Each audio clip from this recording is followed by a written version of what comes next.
ये स्वच्छता अभियान जब हमारी ये पिछली बार बीजेपी की सरकार आई 2014 से शुरू किया गया और गांधी जी के विचारों को सच्चे मन से अप्लाई करने के लिए, स्वतंत्रता का सही महत्व समझने के लिए, एक गांधी जी के विचारों को एक स्वच्छ समृद्ध देश बनाने के लिए हमारी सरकार ने प्रतिवर्ष 2 अक्टूबर को स्वच्छता दिवस मनाने का कार्यक्रम किया। लेकिन स्वच्छता हमें सिर्फ एक दिन नहीं करनी।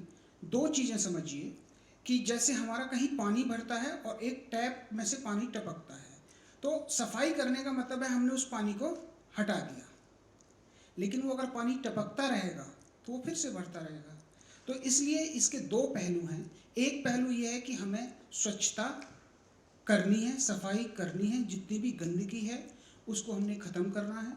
दूसरा पहलू ये है कि गंदगी नहीं होने देनी है। अगर हम सफाई करते रहेंगे और हमारी आदतें भी इस तरह की रहेंगी तो ज़रूरी ये है कि हम अपनी आदतों को बदलें, हम इस देश को स्वच्छ देश बनाएं।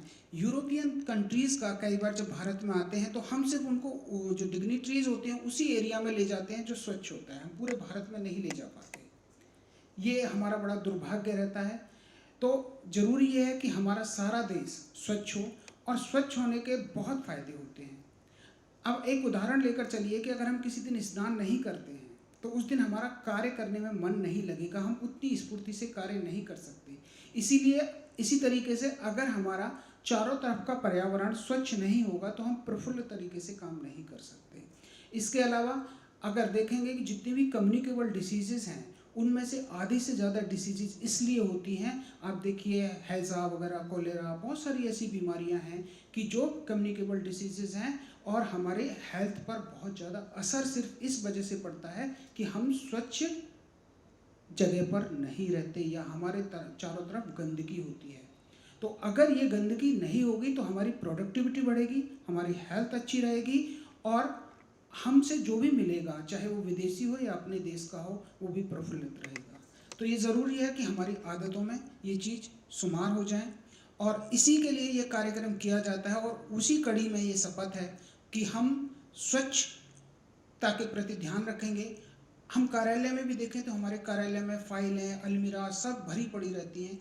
उनको हम अगर सॉर्ट आउट करेंगे, वीड आउट करेंगे तो क्या होगा कि हमारे को एरिया भी ज़्यादा मिलेगा और कार्य करने की प्रोडक्टिविटी बढ़ेगी। जहाँ हम 1000 फाइलों में 1 फाइल ढूंढ रहे हैं, वहाँ पर हमारे पास सिर्फ 10 फाइल काम की बचेंगी, उनमें से 1 ढूंढनी होगी। तो ये ज़रूरी है कि हम इसको अपनी आदतों में शुमार करें। हम कई बार क्या करते हैं, पार्क में गए, कुछ भी खाया, फेंक दिया। तो उसको भी अगर हम इस तरीके से समझ के चलें कि ये देश हमारा देश है, ये मिट्टी हमारी माँ है, और जब हम इसमें ऐसी चीज़ें फेंकेंगे कि जो बायोडिग्रेडेबल नहीं है तो पॉल्यूशन, प्रदूषण ज़्यादा बढ़ेगा। और कोई भी चीज़, हम कोई भी काम करते हैं, कालांतर में वो वापस हमारे पास दुगनी होकर आती है।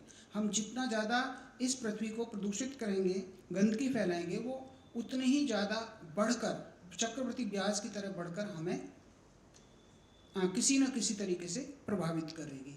तो इसलिए ज़रूरी है कि हम इस शपथ को सही मायने में समझें और इसको अपने व्यवहार में उतार लें। अगर हम व्यवहार में उतार लेंगे तो हमारा वातावरण, हमारा घर, परिवार, परिवेश, देश, सब कुछ स्वच्छ और समृद्ध रहेगा। और अगर भारत स्वस्थ रहेगा तभी समृद्ध रहेगा और विकसित रहेगा। धन्यवाद।